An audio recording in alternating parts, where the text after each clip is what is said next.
May taglay na halina ang bawat pahina. May pangakong sorpresa sa bawat mambabasa. Sumama't alamin, hiwalay at ikabasin. Sa bawat librong bubukladin, iba't ibang mundo ang mararating. Alika mo, mga tauhan kilalanin. Alika mo, bawat aral unawain. Alika mo, halika na. Alika mo, magpasa, patuloy pa rin. Pangarap mong kaya abutin.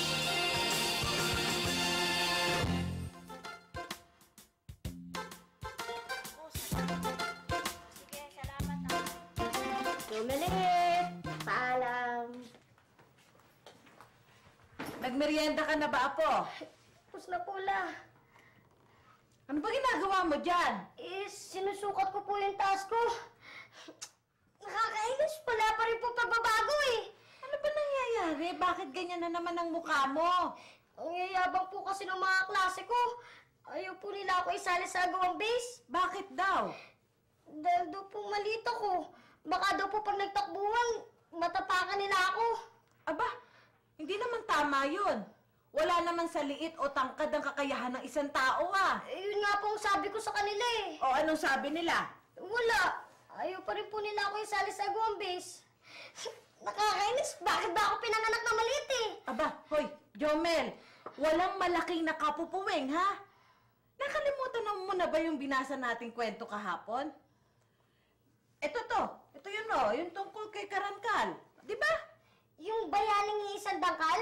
Oo, siya nga. Kahit maliit siya, pinatunayan niya na marami siyang kayang gawin. Look, kwento lang naman po yun eh. Ah, kwento lang, ha? Gusto mo yung totoong sa tunay na buhay, ha? Teka, may ipapakita ako sa yung larawan, eh. Sandali lang. Sana ba yung aking photo album? Nandyan lang yun, eh. Ito. Ito. Yan. Ipapakita ako sa'yo larawan ng mga kamag-anak natin. Ayan. Na kahit maliliit sila, pinatunayan nila na marami silang kayang gawin. La, si Lolo Augusto po ba to? Oo, siya yun. Kasama niya sa larawan ng Lola Choling mo. Oh. Maliit din siya gaya mo. Pero mahusay siyang manlalaro noong araw. La, Hmm. sino naman po to? Ayan. Yan si Lolo Emmanuel. Tatay yan ng tatay ko. Bali, lolo mo na yan sa talampakan. Siya ang pinakamaliit sa klase nila. Pero alam mo ba, ha? Siya ang pinakamatalino. Talaga oh? Oo. Ibig sabihin ako rin. Kaya ko maging magaling sa kahit anong bagay, kahit maliit po ako. Ay, kayang-kaya mo, Apo. Ay, bakit ganito maliliitan? Maliit yung sulat ng unahan ng pangalan, oh. Pangalan lang naman po yun eh. Ay, naku, Apo, alam mo dapat, kapag sumusulat ka ng pangalan ng isang tao, dapat nag-uumpisa sa malaking titik. Sige, kumuha ka ng panulat at saka pambura. Babaguhin natin ito. Akin na.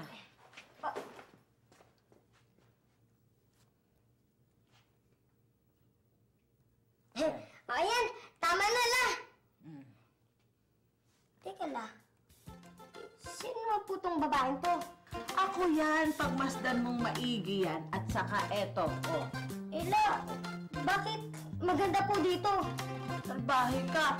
Eh bakit? Ano na ba itsura ko ngayon? Maganda pa rin naman ang lola mo, ha? Oo. Parang dinikit nyo lang yun eh. Ay, hindi. Ako yan.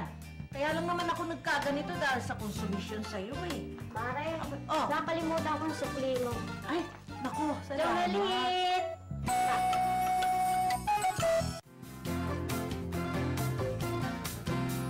Sa pagsulat ng pangalan, huwag kalilimutan.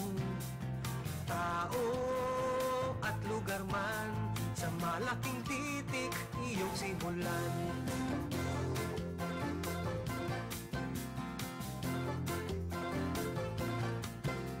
Juan, Pedro, Maria, Gina, mga pangalan ng tao. Sa malaking titik ay sisimulan mo.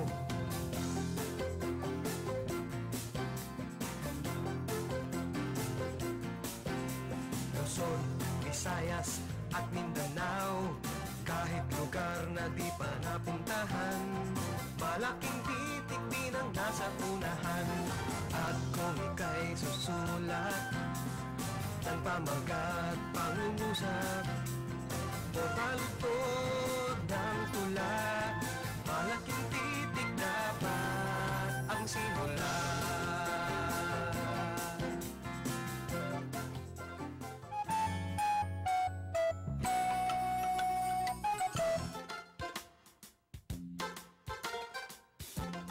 Isang palayok na kanin, isang kalderong ulam, isang buong pakwan, 3 piling na saging ang kayang kainin ni Karangkal.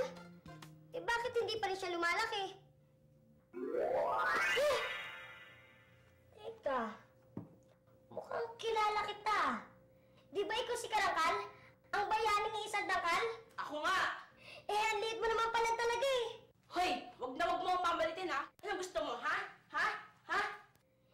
Sandali lang. Eh bakit ba mainitin ang ulo mo? Eh, pa hindi ita ulo ko. Tingnan mo. Sino naman matutuwa dito? Karangkal, Karangkal. Bayani kang tunay. Oh, ano naman masama dyan? Eh, puro papuri nga yan eh. Papuri ba to? Eh, parang pandalayat na eh. Kapag nakita kong mga gumawanan, yari sila sa akin. Teka lang. Eh, sino ba talaga gumawa niyan? Sige nga, ikwento mo sa akin ang buong pangyayari. Ganito yun. Sa aking paglalakbay, napunta ako sa isang bayang inaapi ng isang mabagsik na higante. Hinarap ko ang higante. Dinampot niya ako at handa niya ang kainin. Buti na lang, may dala akong mga butil na paminta. Hinagis ko ito sa ilong niya. Nabahin siya. Hatching! Hatching! Hatching! Hanggang matumba siya, mabagok ang ulo at mamatay. Eh, bayani ka naman pala talaga eh. Biruin mo, iniligtas mo ang mga tao sa kamay ng isang higante. Siguro, ang laki ng pasasalamat sa'yo ng mga tao, no? Nagdaos nga sila ng pista. Binigyan ako ng gantimpala ng hari at ipinarada pa ako sa buong bayan. Oh, eh yun naman pala eh. Ano ba kinakasama mo ng loob? Eh, tingnan mo itong ginawa nilang banner. Hindi nagsisimula sa malaking titik ang pangalan ko. Oo nga, no? Dahil ba maliit ako, maliit na rin ang unang titik ng pangalan ko? Tama ba yun? Tama ba yun? Karangkal, konting lamig lang. Naintindihan naman kita eh. Di bale, tutulungan kita palitan niya ng malalaking titik.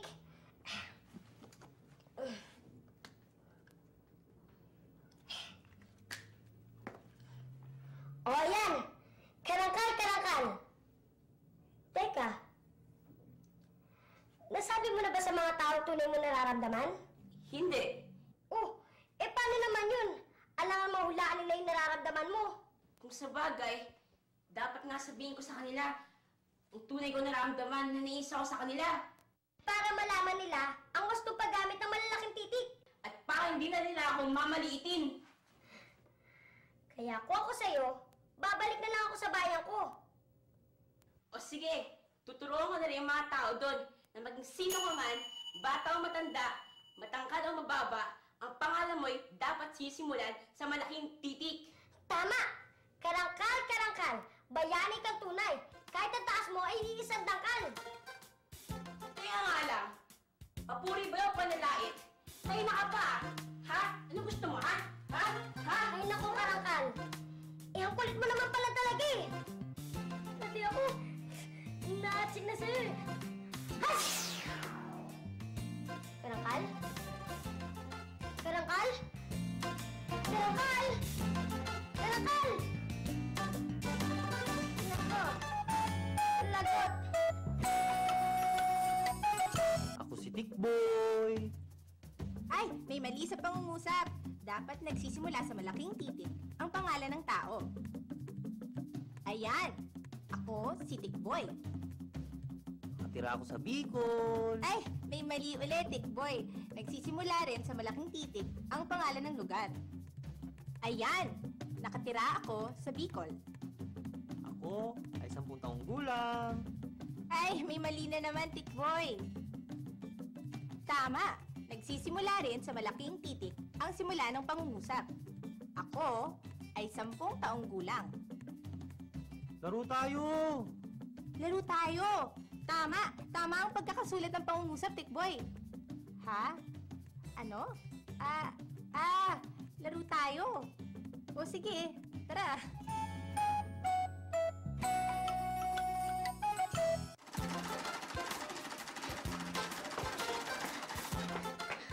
Oh, ba't nakaganyan ka? Saan ka pa pupunta? Pupunta ko po yung mga klase ko. Sasali po ako ng Agormaze. Ay, ganun ba? Ipapakita ko po sa kanila na kahit hindi nila ako kasi laki o kasi takad, kaya-kaya ko po makapagtakbuhan sa kanila.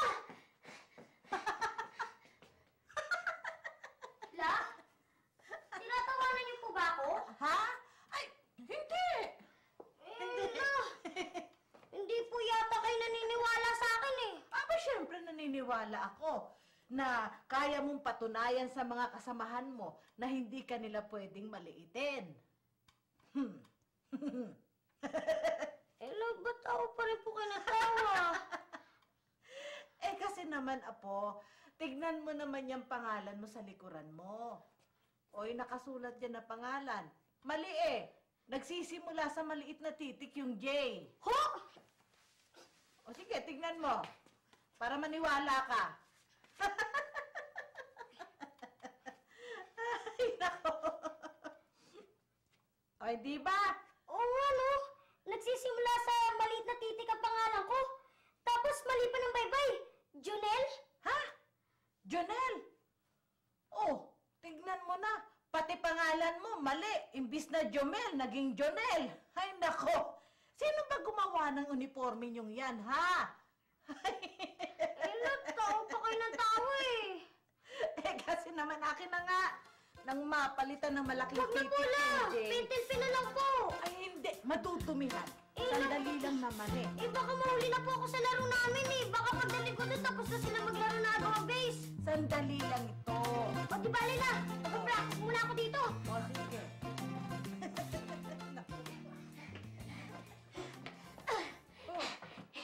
Lola, wala naman po pala mga sinabi sa akin mga klase ko eh.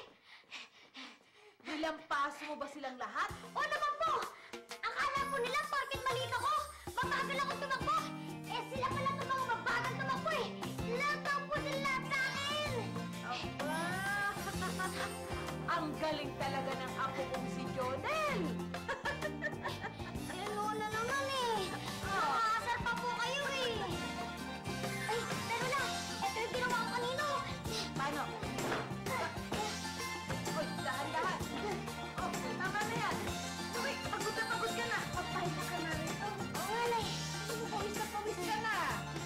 Pero na, kailangan ko po na practice eh. Ako, pahinga ka! Tama ka! Magpahinga!